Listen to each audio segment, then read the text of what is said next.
Welcome back to day 2 of our 7-day Better Bedtime Habit Challenge. I hope you are feeling inspired after yesterday's decluttering session. If you missed it, I'll post the link to that video in the comments below. Now, let's dive into something just as important as the state of the space we sleep in: building a wind down routine.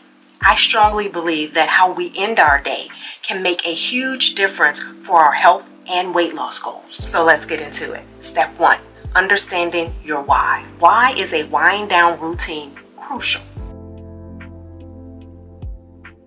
When we slow down our minds and bodies, we send signals to our hormones that it is time to relax and recharge. This can help reduce stress levels, which is a big component in weight management, so it should be a priority, right? Step 2. Create a calming environment. Part of a solid wind down routine is to start by setting the mood. Wherever you're going to wind down, the bedroom, living room, wherever, dim the lights. Maybe light a candle, real or LED. I used to think candles and fragrances were more for aesthetic purposes, when it's actually about creating a visual and sensory space that invites relaxation. Step 3. Choose your activities. With the mood set, we need to have easy go-to options to do during our wind down time. You want to choose activities that you genuinely enjoy.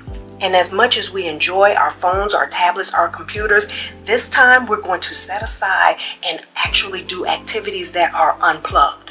Yep, at least 30 minutes before bed, we are going to do something other than scrolling, liking, and commenting. Disconnecting from tech for that 30-minute pocket of time before bed, your brain and your body will thank and reward you. A few options for you to consider and try out tonight. Only choose one though. Gentle stretches or yoga will help to ease tension in your body, especially if you've exercised earlier. But being over 40, I often notice it takes longer for my body to recover from day-to-day living. Reading is a timeless craft that we should never abandon. Some books leave us free, and some books make us free. Pick something uplifting, inspiring, something that will draw you closer to knowing and being your authentic self. Another quick yet beneficial way to unwind is journaling. Writing down 3 to 5 things that you are grateful for helps to set the intention for tomorrow and how you can best show up for yourself. Doing both of these things leaves my mind feeling clear and strengthened, because winding down is a valuable and necessary investment into yourself. Tomorrow I am going to show you a bedtime tip that will unlock a whole new level of health that your body will love. Be sure to join me. I'll see you then.